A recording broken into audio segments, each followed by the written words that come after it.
Placid insists that atheists need God and he could provide reason. So I want to talk to him. Placid, what is up? You are on with Jamie and Jimmy. How's it going? Good. Nice to speak to you. Yeah, thanks for calling. What do you got for us?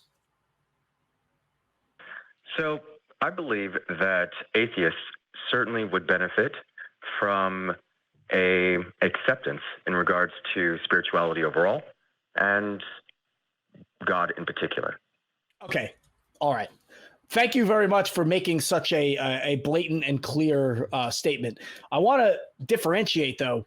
You say from spirituality and from God, right? So which God are you talking about, number one? And two, how do you define spirituality? And what's the difference? Sure. So the God that I would be speaking in regards to would be Brahman, which is the central principle that underlies reality. And the differentiator between what is spirituality and what is God would be ideology versus an intrinsic knowing. Okay, so which one's which? The intrinsic knowing would be the spirituality, and the ideology would be a conception that would be God, a specific type of ideology pertaining to. So they're both an ideology? What you said at first, one's knowing and one is an ideology, and then you just said they're both an ideology. No, one is an exception. So to say God, you could tie that into religion, and religion has a variety of different conceptions in regards to God or ideologies pertaining to God. And one is an intrinsic knowing, which is an experiential understanding pertaining to things that relate to our reality. Okay, so Placid, I'm going to jump right to the end here. Let's say that you are able to provide some evidences or proofs, or you are convinced us that there is a God or gods and that the supernatural is real. What actual benefit would they have? You say it would have a benefit for us atheists. What is that benefit? I believe that the main benefit would be an ability to further understand the nature of reality. And in so doing, it would provide an opening to things such as science, and as well as our society overall and who we are as individuals. Okay, so we're back to the whole scientific method thing. Like, my understanding of reality is based on evidences, on proofs, on arguments, on things that can be demonstrated. And so you would then have to be able to demonstrate God's spirituality in a method and manner that I would accept. Do you believe you can do that? That's a presupposition in the question, because you have already separated God from the reality itself and said, I would need a demonstration of this thing utilizing some sort of a methodology. Whereas when I was at the onset of the conversation, I made clear that I was speaking about the central principle of reality itself, which would thereby supersede the categoricals that it defines. So you're being presuppositionalist because you are saying that God must exist for reality to be understood.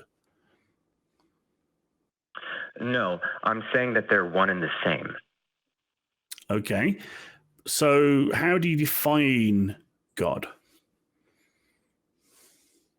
I define God as the absolute principle which underlies the reality that we experience.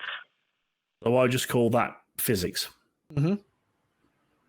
Yeah, we already have a word for that. I don't. But we don't. If you define physics, you're actually speaking not of the nature of the principles, but you're speaking about the functionality and the empirical results that we can measure. Those are very different. Yeah, but I don't really care about the nature as such. The empirical results are what affect me. And So does your God principle have agency, intelligence? Does it think? No, it would be beyond thinking.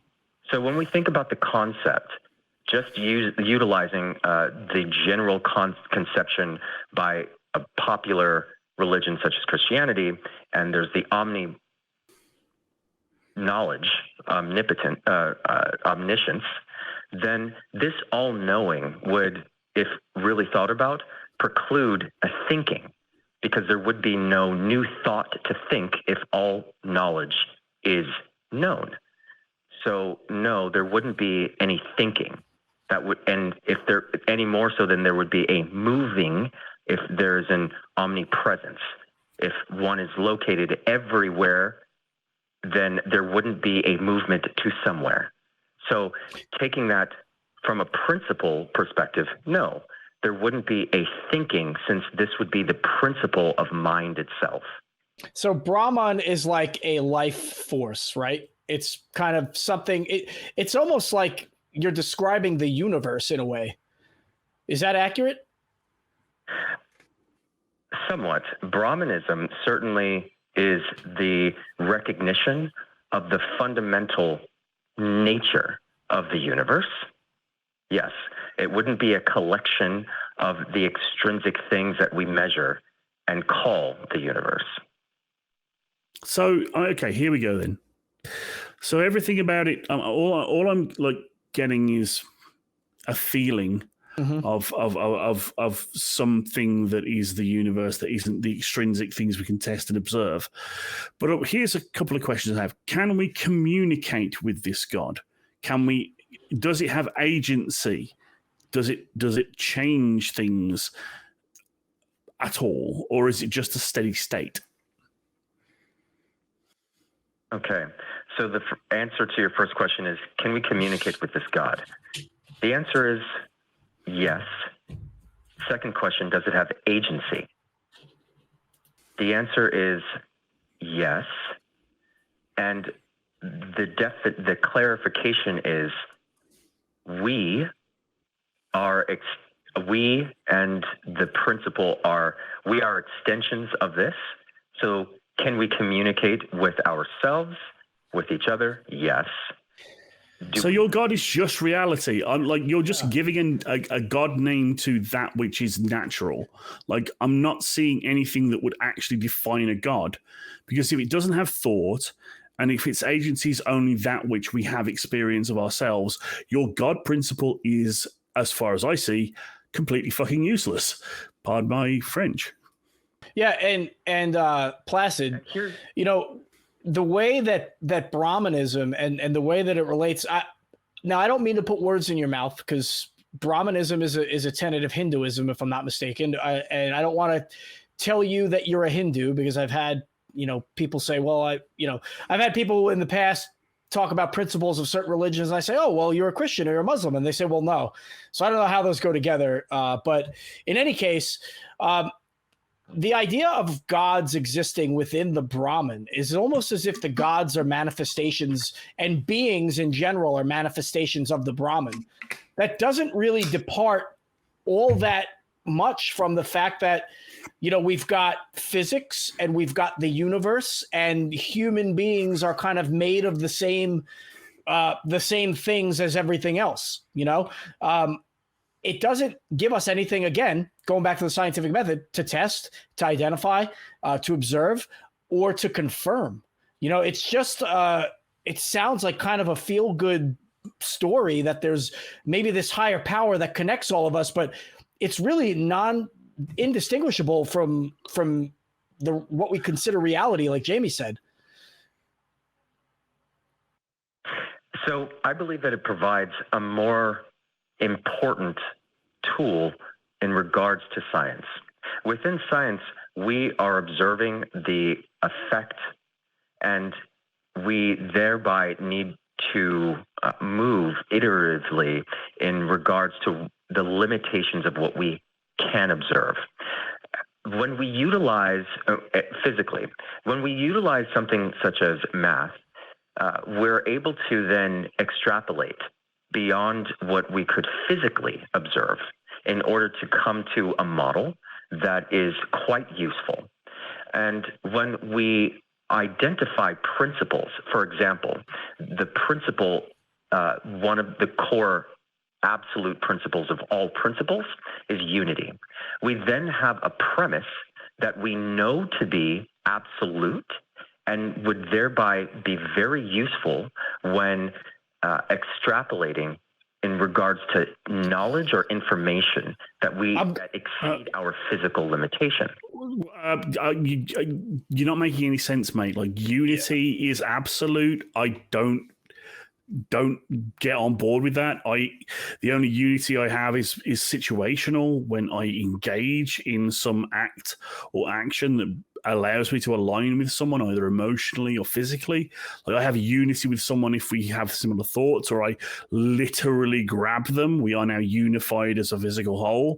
But if you're talking about like a universal unity, I have no, like, if I had universal unity, I could know what my mom's thinking right now, and I don't.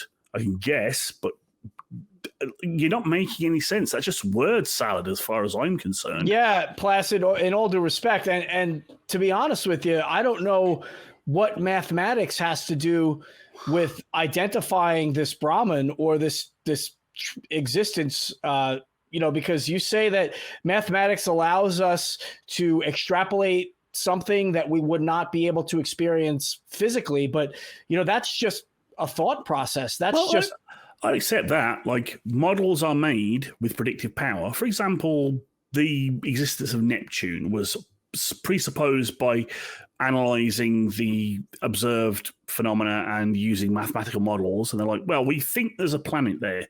And then they found a planet there. So yes, mathematics can give us models that predict things that we haven't currently experienced and will in the future. So I'm down with that. Yeah, but I don't know that that's where he was going. I feel like what he was saying was that mathematics was allowing us to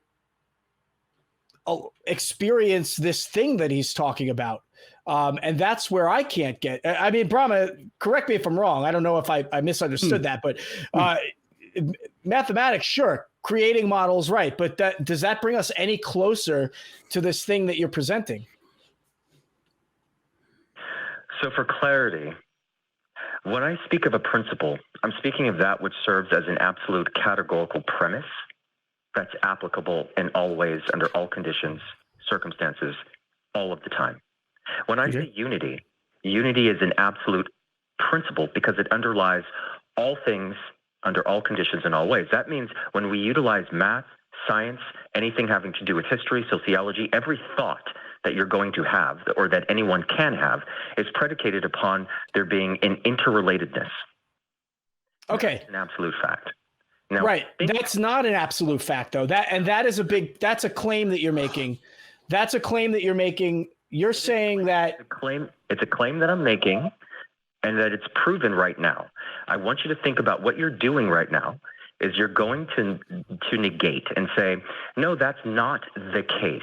And in order for you to substantiate that my assertion is in fact fallacious, you're going to then need to draw a comparison to something and another thing, which is what I've made, right? The assertion made.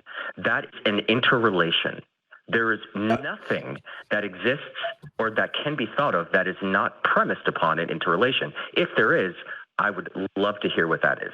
Yeah, well, okay, we're all subject to the fundamental forces of the universe. If you want to say unity is basically the nuclear strong force and gravity and electromagnetism, yeah, we are all subject to those things.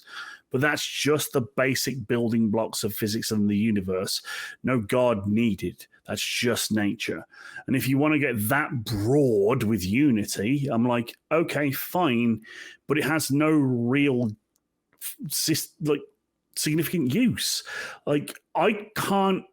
Your concept of unity. What actual use does it have to me as a person, as a thinking agent? And also, how does this get us to God? Like, we're still wandering around like, how do atheists need God? Yeah, and on that note, let me just say, we don't need to provide you anything. I mean, you're the one that's just calling in and you're making this claim and you're saying, well, you're just going to refute it. But, to Jamie's point that he just made, it's not getting us anywhere. I don't then need to give you something that's going to satisfy you or help you out in any way, right? I'm just waiting for you to make a connection, and I haven't got there yet. Okay. So you said in the statement, you're waiting for me to make a connection.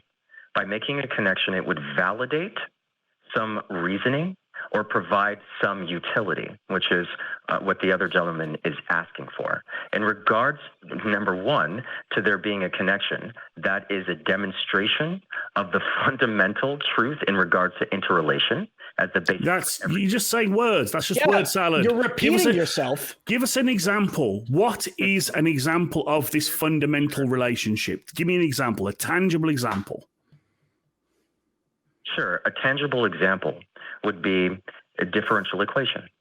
We're taking a measure of one thing in regards to another thing, and based upon a domain or a set of data, of functions, then we're able to determine something that we otherwise would not be able to determine. We're making a connection where we are identifying a relation between the data. Whenever we're doing any type of science, the scientific method is a methodology of relation. Whenever we are doing anything in regards to psychology, it is a method of relation. I don't know what that means. What is a method of relation? So the scientific method is number one, it begins with observation.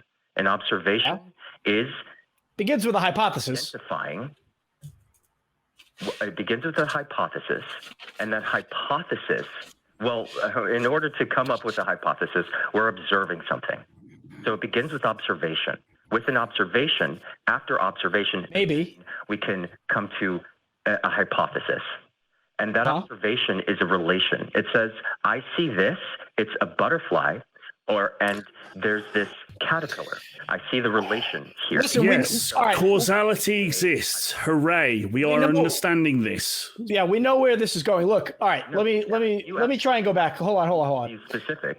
You said that atheists can benefit from spirituality and God, which is known as Brahman. We have got to the point where we understand Brahman to be the Hindu tenet that points to the idea of reality and all-encompassing connectivity that also includes God.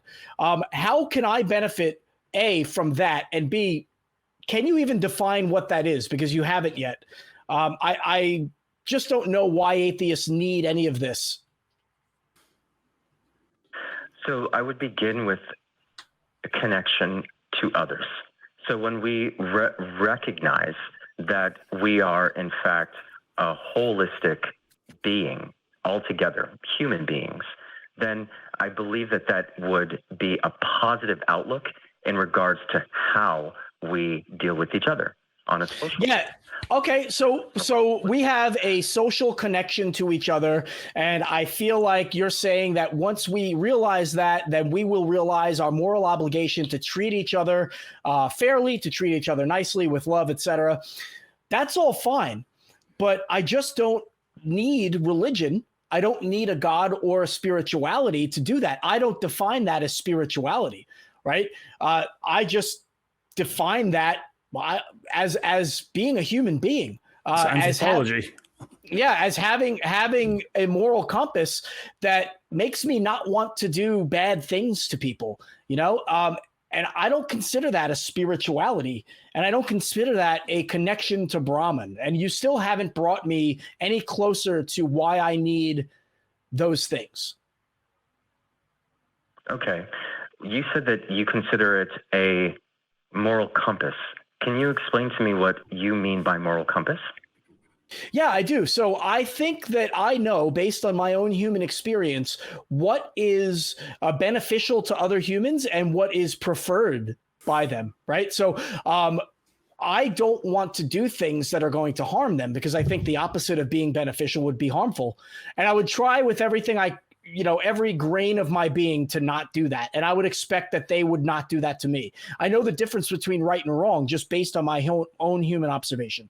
And that's it. So I don't have a God defined to give me that. And I don't have a spirituality or a belief in a higher connection that binds us all together. Okay, I understand. And my response to that is that I'm going to make an assumption that your observation of what is beneficial to others is of value to you because it's innate or intrinsic that you find. It's subjective. It's subjective. I admit it's subjective, but what else do I have? There's no such thing as objective morality. And I think that that's what you're trying to say by introducing this.